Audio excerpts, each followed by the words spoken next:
I think we are live. Awesome. Well, welcome everybody to FC Build. Super excited to have Max and Friend with me today. Before we get started, I wanted to just briefly introduce FC Build and also tell you a bit about Foundation Capital, where this is our second year hosting this conference. We've been around for about 26 years, and we're an early stage venture firm with more than 30 of our companies that have gone public.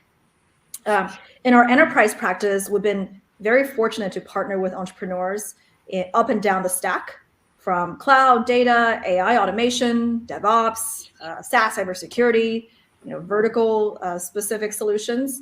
And we primarily lead seeds and Series A's, usually before a company has any revenues or even a product. And basically, we invest in dreamers with big dreams and work with them to make it real. And so that describes you. Would love to connect with you. And with that, speaking of extraordinary dreamers, we have here Maxim Koff and Fran Roche from Doma and ForgeRock, two companies that we've had the pleasure of working with. So thank you so much for being here. And first, congrats to both of you for two successful IPOs earlier this year. Huge milestone. We're very excited as early investors. And we've had the pleasure of working with both companies, ForgeRock at the Series B and Doma since inception. I was just joking with Max when it was started in our San Francisco offices, and Max really liked our snacks. So today, our topic is going public in this crazy year. And before we delve into this topic deeper, I'd love for both of you to introduce yourselves and your respective companies and a bit about your journey, maybe starting with Max. Sure. So thanks for having me. Doma is in the business of using machine intelligence to make it easy to close a mortgage. The mortgage closing process happens to be one of the most frustrating, time-consuming, and expensive experiences that any homeowner will ever go through. I learned that firsthand for the first time, probably about 10 years ago, but each year thereafter, and doing a series of refinances, got exposed to this pain point and ultimately decided to start Doma to focus on making the process of closing a mortgage instant, digital, and friction-free. And the company was founded out of Foundation's office in late 2016, and we went public earlier this year on the New York Stock Exchange in late July. One of the fastest journeys. Fast. Fran, how about you? Tell us your story a bit. Sure. Let me tell you first story of the company. So ForgeRock is a digital identity company. So we work with some of the largest enterprises in the world to create identity journeys, onboarding new users, setting up accounts, registering those users, and then when they come back, whether it's a minute, an hour, or a year later, be able to authenticate, recognize that user, single sign-on, MFA. So it's that entire identity process. And I joined the company 3.5 years ago after spending about 15 years at different cybersecurity and identity companies like Symantec and VeriSign. And through a lot of years when I heard a lot of companies talking to their customers about how to design identity experiences, they talked about this balance between user experience and security. You have to find that balance. And I always hated hearing that kind of advice, because what they were really telling people is they had to compromise. You couldn't have both frictionless, easy onboarding experiences while still ensuring security, privacy, and regulatory compliance. So I joined ForgeRock 3.5 years ago, really excited about that market opportunity to really go in and help companies create those great identity experiences without compromising on security.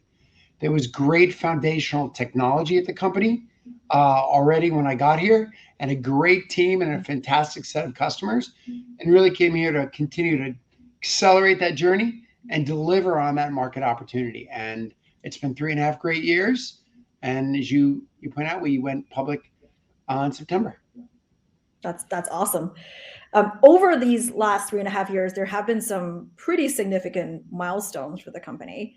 And maybe before we start talking about the IPO, tell us a bit about that. I know there was the shift from on-premise to SaaS, which you drove, and Sorry about that. I was going to offer some virtual water. I'm good. And you raised this pretty big round right before COVID. Give the audience some insight. I would say the company, I kind of break it into chapters a lot of times, right? I think the first chapter was the first chapter of the company. And the company got started in 2010, 2011 timeframe and grew pretty quickly.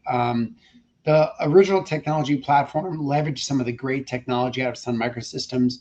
So there was already a really good market for the early versions of the product. So it grew pretty quickly in that chapter one, which is great. And I think what really was the star point of that chapter was we landed HSBC as a customer. So 55 million identities across all their retail, commercial, banking, their employees, everything went to ForgeRock. And they were a tough customer. And so when they chose it, we knew we'd really arrived into that point. But I think chapter two is kind of a flattening of that growth curve. ForgeRock was historically an on-prem software company, kind of had a lot of great functionality, but also a lot of kind of complexity to it. So when I joined the company 3.5 years ago, we assessed, went on our listening journey, talked to our customers, and really it came back two key imperatives to re-accelerate growth. On technology side, it was all about simplicity in the cloud, getting the product to the cloud without dumbing down all that rich functionality. So making it easier for people to get going quickly with the ForgeRock platform. And again, we serve HSBC, Home Depot, Capital One, US Bank, the BBC. People have 10, 50, 100 million identities. So scale and performance is critical. So we focused a lot on that move to the cloud, and we've really made tons of progress. And last quarter, we announced that 50% of all of our new ARR came from our SaaS offering. So we see it as a really big growth driver for the company. That's great. That's but great. The second milestone I would say is it was really about pivoting around customer success. We built a proper customer success organization, really focused on engaging deeply with our customer, understanding their value and delivering to that. And my advice to everybody out there is focus on that customer success, because that's what will drive your business. That's great. That's great advice. Max, you have a bit of a different story in that you took this very unusual leap of scaling rather quickly by acquiring a part of a much larger company. Can you tell us that story? Yeah, I think it's funny. I did like a video for Foundation, and I think similar to what Fran was mentioning, I was asked to block out into chapters, and I think chapter one was entitled Survival, which was like just make sure that we had a viable business model for more quickly closing residential real estate transactions.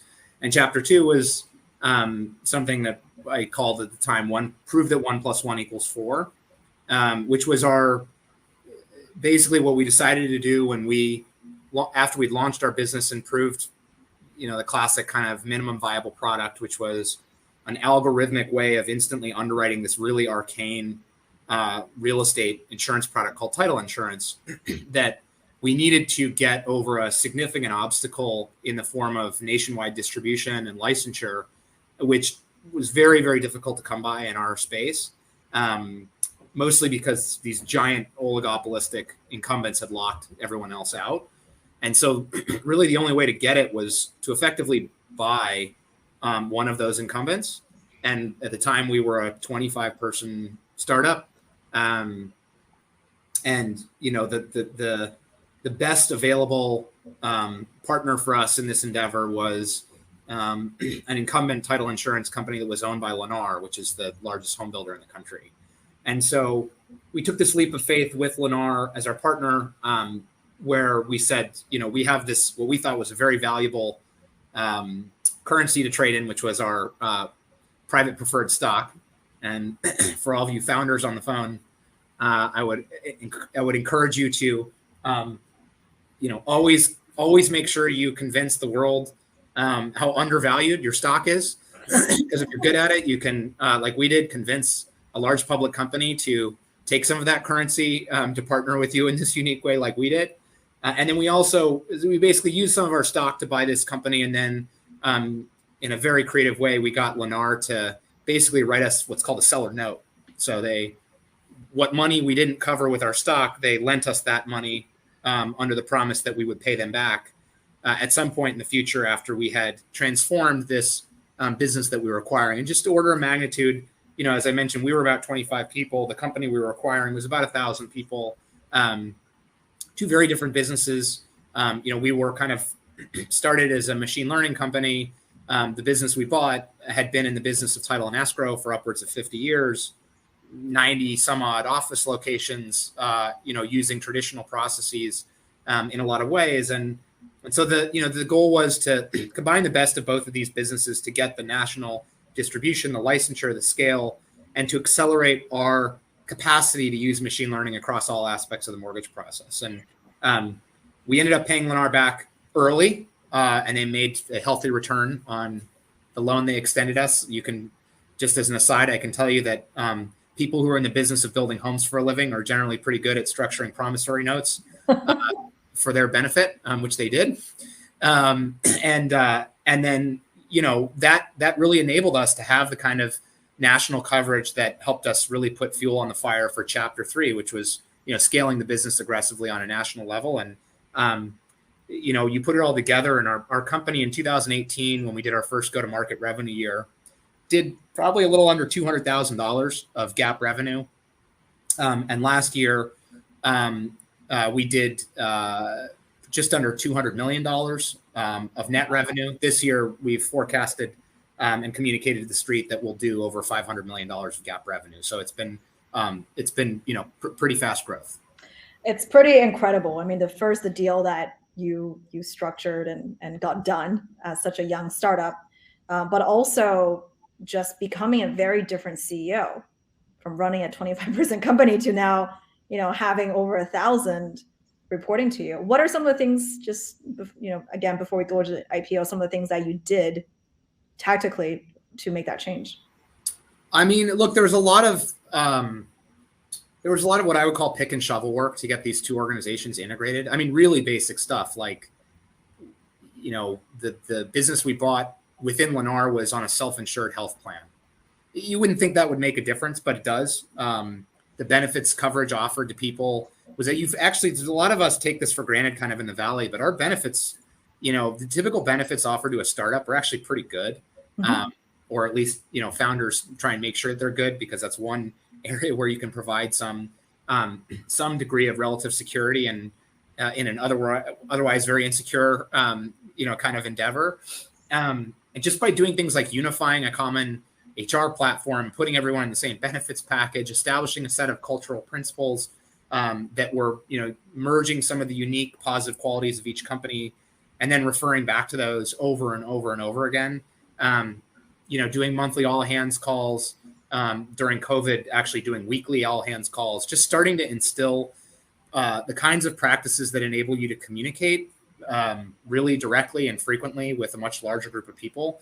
Those were not things that were, when you're a startup, you don't need to do those things, because, sure. I never needed to update anyone at Doma when we were founding about the sales pipeline, because we were all sitting in an open office environment and everyone could hear me on sales calls, right? So people knew when a deal was likely getting close to the finish line versus one that had fallen apart. And when you're a large organization, you kind of have to learn to over communicate stuff. And what I found is that by the third or fourth time you've over communicated it, it's probably just starting to sink in to people and get across. So, those would be some of the things that we've done differently. That's great. And now fast forward to the IPO. There is a decision to go public, right? And I love to get kind of in both of your minds, just what was the thought process? When did you realize or decide that it was the right time? Maybe starting with you, Fran. Sure. Well, we thought of it as just very a natural next step of the company. It wasn't kind of a big, massive decision. It's just like you get to a certain scale and size and growth rate. As we crossed $150 million in ARR, we were growing north of 30%. We had driven the company from a really good operating metric standpoint on net retention rate, our gross attrition, gross churn, everything lined up to be kind of mapping a very profile of a normal company that was ready to go public. There was nothing really outlying or strange. So it was really just more the natural step, aligned with being a really attractive market this year for IPOs. We compete with Okta, who's got a massive kind of valuation and a really great name. And I think a lot of investors did well with Okta, and we're looking for with alternatives in the identity space. So it wasn't a huge decision. It was kind of a next natural step for the company. Got it. Sounds like everybody on the board and investors were supportive of no drama. No drama. All right. How about Max? How was that your experience as well, or I'm going to be very neutral bystander here. plenty of drama for us. I'd like to maybe I could separately spend some time with Fran on taking a page out of his book on how to minimize the drama. Look, in our case, it really was a series of kind of extraordinary events that happened really quickly that led us to understand that the window was open for capital in a way that it had never been for us. So again, my experience has always been as a founder raising money that you're kind of clawing and scraping to get an option or two. You're generally not deciding between options. Most people who will start companies, let alone venture fund companies, will always be scratching dirt to make sure that they're trying to create resources to keep the company alive. And that had certainly been, we had raised money, but in creative ways. Again, we raised a Series A from Foundation, but we ended up doing like a convertible note with our reinsurer, and we did this unique transaction we talked about with Lennar. And then we found ourselves coming out of COVID, being perhaps the only company that could help facilitate a truly instant digital residential real estate closing, and just a surge of demand from our customers. And, honestly, like, I wish I could say it was strategic, but it wasn't. It was timing, right? It was like this perfect storm of a huge amount of demand from customers. We'd already been investing for several years, so we were really best positioned. And the company's balance sheet was actually already pretty strong. We closed our Series C on March 13th, 2020. I mean, I remember the day because it was the day that the lockdown effectively started taking place. And on top of that, we raised a pretty healthy amount of debt just to backstop the equity and make sure that we were fortified to get through, whatever came at us. And so, frankly, we felt like we had a lot of leverage to go and look at the public markets when the window was open and explore it in a way that was truly even keeled, right? We didn't go at it saying we're going to go public. We said we think the company can go public. And to the extent we keep gaining confidence that the business profile is predictable and the growth rates are long-term sustainable and we can invest through the cycle, we should do this. And then, of course, we ultimately decided to do it via SPAC, which is, that's where a lot of the drama came into play. But it really did force us to get the company ready to be public. We overhauled all of our infrastructure, regulatory, compliance, risk, financial stuff. We upgraded a lot of our team. It really ended up being kind of a forcing function to get the company ready to be out in the public markets. Follow-up question to that, which is a lot of companies are staying private longer, right? Because there's more private capital in this market, more and more so. Did you think about that as an option? And if so, could you maybe talk about the pros and cons of these two options?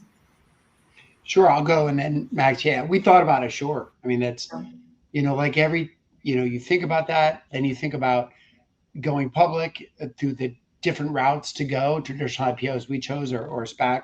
You look at, is anyone going to buy you? Is there strategic, or you look at all those options, and that's part of our jobs to be able to do that. But we thought there were really three big advantages to going public for us, right? It's a cheaper cost of capital than doing private raising, right? So we felt, given our market, our profile, our technology is really top. We're in the Gartner Leaders Quadrant, #1 Forrester. So the technology is the heart of the company, and it's deemed really good. So it's cheaper cost of capital. I think for us, it's market awareness. We do serve really large enterprises, and they want to know, like, we're going to be around for a long time, and it brings a little bit more as being a public company. And then I think third, it is, we've been around for 10 years. So there were people at equity looking for an opportunity to give a return to our investors, return to our employees was also important. And as we compete for talent, to be able to have an RSU public stock price is a nice way to be able to get people to do that as the company grows. So again, it was just really a right time for us. Makes sense. lots of cons associated with this too, right? Like quarterly reporting, forget going on vacation, the two of you guys, lots of scaling of infrastructure. Max, do you think about kind of the downside of this?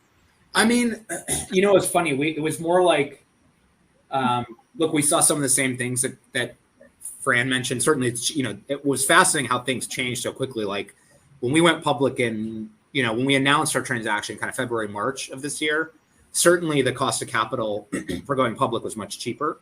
I actually think since then, for our space in particular, prop tech, I would argue that it may have actually reversed course. Like some of the newer prop tech companies, kind of similar growth trajectory as us, but significantly less revenue, now are raising at less dilutive terms in the private markets than they are in the public markets, which is a little odd to me because it feels like the first time that I've seen that. And look, again, we approached the decision not like a one-way door. It wasn't like, okay, we're going to go public, we have to go public. The way and we even framed the language that we used with the company. We had to communicate to the company, this is going to be a major effort. It showed up on our objectives and key results for this year. But the way that we did it was we said, we're going to enable ourselves to go public. We didn't say we're going public, right? And I think, right up until the last minute, I was, trying to weigh the pros and cons and make sure that we were ready for it. And I try to always keep as a possibility the chance that right up until the last minute, we could have said, forget it. We've got a really strong business. It's doing better and better, even on a self-financed basis. And, we don't necessarily need the capital. And so I think that put us in the best decision to make the right choice. Makes sense. Let's talk about enablement for a second, which you guys, both of you guys mentioned. And you talked about scaling teams and leadership ahead of an IPO. Could you describe some of that? Maybe starting with Fran, what are some of the key hires you made? What are some of the key KPIs that you set for your team to get ready for this? Sure. So when I joined the company 3.5 years ago, basically brought in pretty much a whole new management team at that time, with the exception of the CFO, a guy named John Fernandez, who was here and a rock star, and our head of customer support. The whole rest of the leadership team is new. And I was clearly looking for people with public company experience when I was filling that out, because we knew that was kind of the objective. So that gave us a good opportunity to build that team right there at a single point. And they all joined with the objective of, winning in the market, beating the competition, eventually going public. And they all had that kind of experience, so we could start putting that in place. We kind of gave ourselves three general metrics we were looking to kind of help guide our decision. One was, getting those 2020 numbers landed at our accelerated growth rate, getting the leaders quadrant of the Gartner Magic Quadrant, and getting some key traction on our cloud offering, because that's what the market wants, right? Is subscription cloud services. So we hit all of those, at the end of 2020 and January 21, which is really when we made the decision to go. And then it took 8 months to really go through, getting ready to file their S1, banker selection, investor meetings. And then when we look at the metrics, we went through a very exhaustive decision of what metrics do we want to report publicly. And what we really said was, we want to report metrics that we actually run the company on. And for us, that's a lot about ARR. That's getting new customers, new ARR in, managing our churn, our net ARR, our growth rate. That's how we comp our salespeople. It's how we manage our bonus program. So net retention on that, pretty kind of a clear approach. So, that's kind of how we did that. And the last point I would make is that, like Max, we didn't say we're going IPO, right? You don't make that announcement. You say you're building the infrastructure to give yourselves the optionality to go when you want. And so you build for that. And we try to minimize the impact on anybody outside G&A, because generally what you want to do for an IPO is the same thing you want to do to just run a great company. Build great products, build great technology, serve your customers, sell new business. It's really a G&A function, a lot in finance. And so we kept it pretty isolated. And most of the company was like, wow, we're going IPO in 2 weeks once we flipped our S1 public. And that's the way we wanted it. That makes a ton of sense. This is one milestone in a company's That's right. very long It's just journey, a day. right? And I And would it's a say, good forcing function. and the one point that we heard is there's no such thing as a great IPO. There's only a great company. And an IPO is just one day in time, and you got to be building for the long term. Absolutely. You mentioned, kind of working with bankers and advisors as part of this.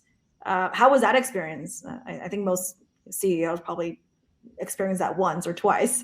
How was that experience, and is there any advice that you would give? That's a hard question to answer. Are we recording this? Yeah, I was just gonna say, Look, I would say that what I would say is that you got to be in control of your own destiny. Yeah. And, I think there's a formula that some of these organizations use, whether they be bankers or advisors, and you're just a piece of meat that they're putting through the grinder, right? And and right now in this market, there's always another company behind you. So my advice is own it yourself. And there's no question there's no such thing as a dumb question. And I dragged them through meeting after meeting, question after question. And we drove our own process. Don't get me wrong, there's a lot of talent in these banks, and you're going to end up working with the more junior people because the big dogs are working on a million different deals. So grab on to those mid-level people you're working with, make them part of your extended team, and do it yourself. And hire your own IR person early. Don't wait till after you're public, as some people do. You need to own it yourself. It is your destiny. That's great advice. Max, back to you. Preparing for the IPO, teams, infrastructure, we talked a little bit about that, maybe some of the key metrics that you were setting. And we'll talk about the SPAC process, which is, a whole thing in itself. Yeah, I mean, look, for us, it was unsurprisingly finance, legal. Like, we really needed to really upgrade a couple areas. Probably the most important role in the whole organization for going public is a chief accounting officer. I found there's a lot of things that you can, work out over time as a business. One of them is not your financials. And in fact, I've I think I've learned now from observing some companies that didn't take this seriously when they went public. The minute just little stuff, like if there's some small thing that needs to get redefined, forget restated. Like if you decide that you want to start looking at your financials differently within a few quarters of being public, it's really, really bad. Like it will, analysts do not like you having to try and redefine the financial lens that the company should be evaluated. So having somebody who's, been through that and knows the importance of it, we found to be really, really critical. And then, we did actually find some ways to have some people on our team who'd never done this before step up in major ways. So it kind of gets to your banker comment. Like we worked with several banks to take us public, and there were certainly parts of their role that were, necessary and some that were valuable. But by far the most valuable person in the whole process was a woman internally who had run business operations for us for some time. And I went to her at the beginning of the process and I was like, look, I need you to run this whole process. Like nobody is going to be focused on all of the constituent dependencies and optimizing each one like somebody who's internal and understands the business. And rather than having a banker run it, like I want to have you run it. And I understand that that's in some ways going to be, it may be duplicative. Like sometimes you might be doing the same work they're doing. And I don't really care. Like I trust you to do it. And it was by far one of the best decisions we made. I mean, she really did. She kept them honest. I even dealt, it was annoying. Like at one point our bankers called me and they were like, hey, you really need to talk to this person. They're the way that they're managing us is like, it's starting to get on our nerves. And I was like, that's exactly what I want. Like, you don't care about our business the way that she does. And, if she's getting on your nerves, that means that she's doing her job. Right. That's great.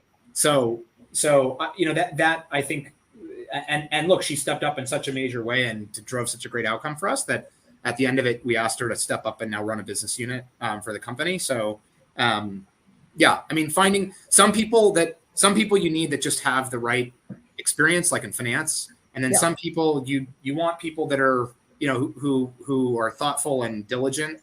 to oversee, some of the bankers and legal folks that, this is often just kind of going through the motions for them.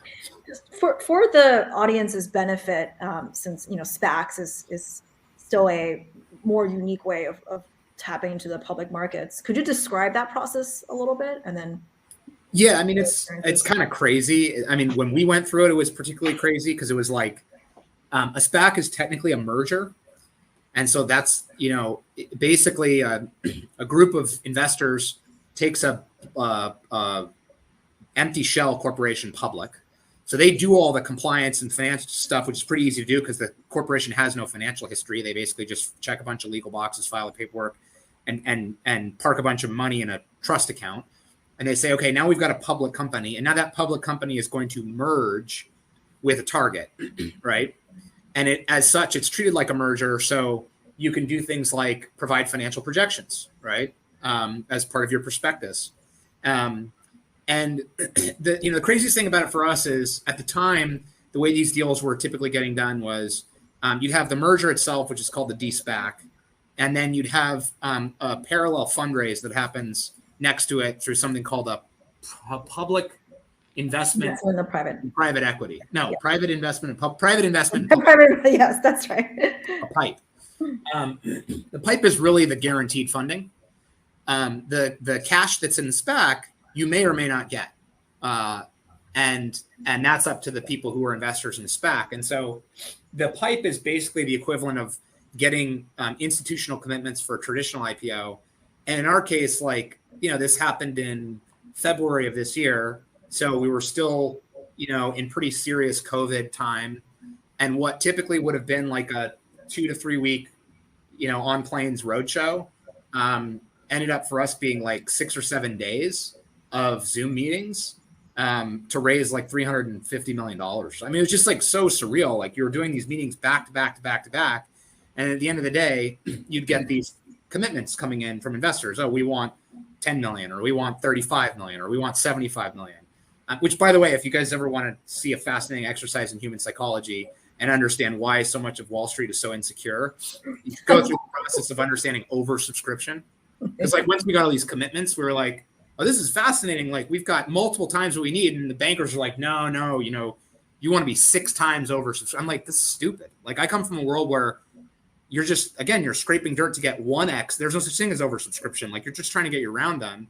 And in this case, it was like, oh, well, so-and-so asked for 40 million, but like, they don't really want 40 million. And it's like, what? Like they asked for it. And they're like, yeah, but that's because they're like a second tier investor. And so like, they know if they don't ask for 40, you won't give them their allocation. So we're going to dial them back to 15. And you're like, this is just, I mean, it literally is just one big, like everyone's just massaging each other's ego and trying to make it work in a certain way. So, but that all happened over a period of literally like less than a week. And then it was done.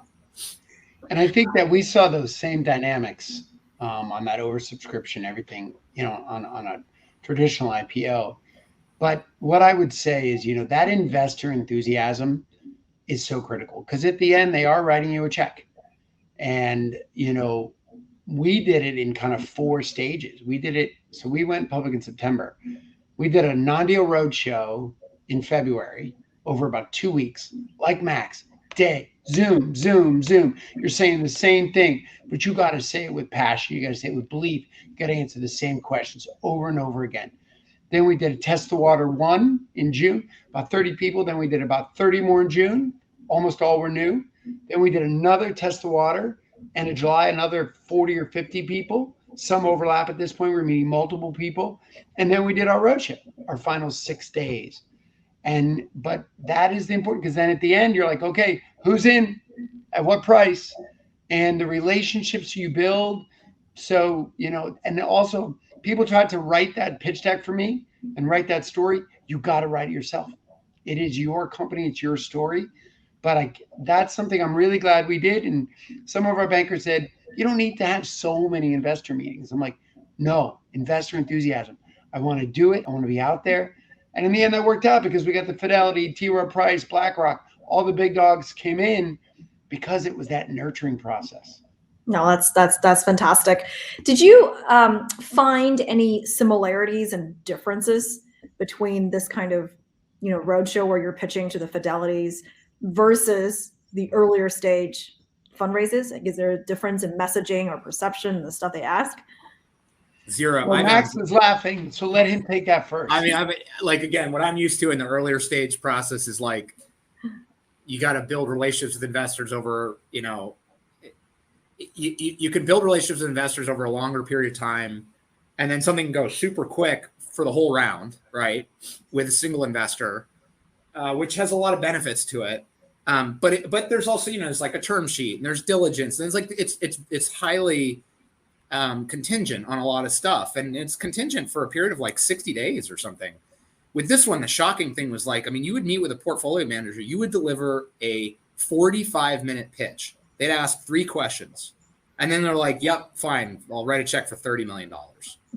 And you're like, that's it? Like, what do you want? Do you need to meet again? And then, nope, we're good. Like, we're set. And you realize that, like, there are a lot of, I mean, I kind of back to one of the points that Fran made earlier about like why the cost of capital is so much cheaper in the public markets is like, by the time you're going public, you've ideally de-risked enough of the company that you're just dealing with an audience who is used to making decisions more quickly on how they place money. And it's just, yeah. So I found that to be very different. But like Fran said, like, you also you have to develop your own pitch. You should not rely on bankers to do it for you.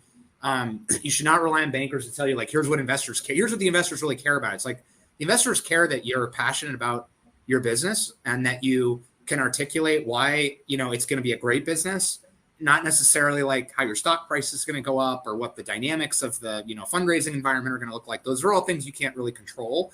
You do have to approach that kind of the same way that you're doing an early stage startup pitch. And what I would say onto what Max said, that we thought about it exactly what he said, but in 2 clear ways. You need a story, right? You need a vision. You need a story.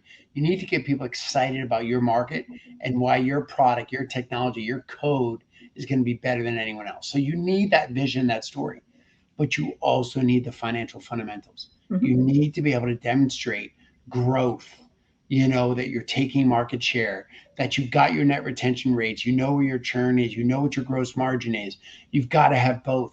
And if you only have one without the other, you're going to undervalue your company. And right when we were going public, we're making the decision. I was watching the WeWork documentaries, right? Adam had an amazing vision, like incredibly great vision. And he was very charismatic, but the financials were not there, sure. Right? Sure. And you have other people who go out there, if you're just like a financial, but you don't have the vision. So you need both. Did you A/B test the messaging and positioning, and did that make a difference? I mean, this is no, I didn't. I know what we stand for. I know what we're about. I mean, you give it so many times that you're looking. I mean, I'm looking at you, Joanne, and Max on the screen. I see your body language and I see how you react. You're like a comedian who's getting on stage every night and giving your thing. You're always tweaking a little bit based on audience reaction, but generally, you've got to believe in where you're going as a company. That's all we should have. Lessons for stand-up comedy, pre-IPO. Let me tell you, there's a performative nature of this job for sure. Yeah, for sure. I think the audience has a few questions. I'm going to put one up around. Okay, it's a long one. So I think the question is, as a private company, we share key financial metrics with our employees. How does that change when you go public in terms of communications? Yeah, so we did make some changes, mostly in the timing. We continue to share the same information. So we would have our first all hands. We do monthly all hands. We used to share everything the first all hands of the quarter. Now we do it the second after we've already done public company earnings. And my CFO gets up and gives the story. So it's, but it's harder. It's easier to deal with results. It's harder to deal with guidance because you can't talk about the futures with the group. That's what makes it harder. Right. Not necessarily the results reporting. Yeah, we haven't really changed much here. And we have, for better or worse, we've tended to rely on, we spent a lot of time talking with the company about, now that we're public, anything that's company confidential is like, the most important secret that you can't even be on a Zoom call, in the same room as your spouse or your partner or a family member when we're talking about this stuff.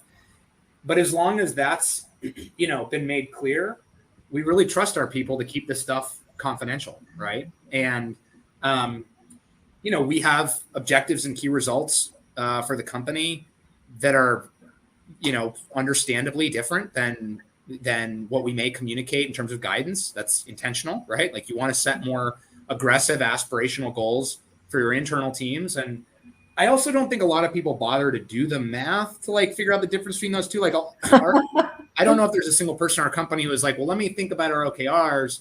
And if I match them up to consensus from the analysts and figure out that there's a gap between them, there's like some overassignment in the field. It's just like, I've got people who do that all the time. You're lucky. You're going to have those people. Yeah. Maybe it's going to start happening more and more. Maybe it's just because I set the internal target so high that it'll be deflating if they, try and focus on what the difference is between the internal targets and our guidance. But yeah, look, we've tried to instill in people that, there's a really high bar of confidentiality, and then that we trust them, right? Like ultimately, if people can't keep this stuff confidential, no amount of process is necessarily going to, create a problem from occurring. Absolutely. Any other, we have just 3-4 minutes left. Any other lessons learned from this process that you want to share with our founders here? I guess I would say is that, be really clear on your competitive environment and your competitive differentiators. As I said, we compete with Okta, SailPoint, CyberArk. These are already companies that were public. The public markets know them. That's the lens they look at us through, even though I don't really say it like that, but that's the fact. So we got really good at saying, these companies, here's how we're different. Here's how we're different. Here's where we're better. Here's how we're going to win. Here's where our focus is different. I think having that anchor, once we got good at that, that was very helpful and kind of a shortcut to get the message through. Yeah, I would say if you're a late stage company who's thinking about going public right now, particularly a tech company, don't fall into the trap of like there's a machine that is designed to convince you that every company should go public. Like it gets to a certain point, should go public. And like Fran mentioned, there's certain factors that have to be in place that, your competitive dynamic, the financial stability of the company, all these things. But also and I can say this because Foundation is not mostly a late stage investor. They're mostly an early stage investor. Otherwise, I would be blowing up their spot right now. But the late stage private capital market right now, private capital, not public capital, is just white hot for technology companies. I mean, to the point where the valuations, the kinds of terms that are favorable to your existing shareholders, which is who your fiduciary duty is to, are in many cases way better than they are in the public markets. And that's a very recent shift, right? CNBC had an article yesterday about how tech IPOs as a class for this year are not performing particularly well off of their peak. And just try and be balanced about how if you're in the extremely lucky position to be balancing these kinds of choices as a late stage company, don't just automatically assume that being public is the only way to unlock value for their existing shareholders. There's some interesting private capital, lots of different options around. And I just want to say, and I agree, and we're off our peak for sure, but the markets may close to going public too. Yeah, no, that's a good point. So you right now it's good either way, but if you want to go public, you might not be able to go public in a year, and the private markets might not be good. So a lot of factors to do, but if you're growing fast, you're taking market share, you're innovating in your technology, all those choices should be available whenever you're ready. Absolutely. Okay, I have one last personal question for both of you before we wrap. If you're not, running ForgeRock or Doma and doesn't want to be in tech, what do you think you'd be doing? What's your alternative universe reality? Max and Fran. You want to go, Max? I mean, I'm going to say something that's really fun. And I feel like the older I get, the more this becomes my de facto. You always used to hear about CEOs who would leave their position and they would give this there'd be this answer. It's like, so-and-so wants to spend more time with their family. Sure. And there'd be this kind of tongue in cheek thing where they'd be like, oh yeah, okay, what's the real reason? Right. And honestly, the thing I'm more consciously aware of these days is in running a public company, what the trade-off is and how much less time I get to spend with my family. Yeah. So if I were fortunate enough some number of years from now, to have this be a $50 billion market cap company and, have it run on its own, I'd be spending more time with my family, quite frankly. All right. All right. Mine would be, I come from a family of educators, of teachers, of public school teachers, and my parents, my siblings. And I think that we already believed in education as a family. And I think public teachers are underpaid in this country, which is one of the reasons I'm here, not doing that. But I think if I could I think giving back in teaching young people is really incredibly powerful and something that I would consider doing if I wasn't here at ForgeRock. Awesome. Well, thank you guys both for being with us today. And I always enjoy chatting with you guys. I think the audience learned a ton. So thank you for the insights. And hopefully we'll see you soon. Thanks, everybody. Thank you. Thanks, Max. Thanks, Joanne. Yeah, thanks, Fran. Thanks, Joanne. Thanks for having us. See you. Bye-bye. Bye.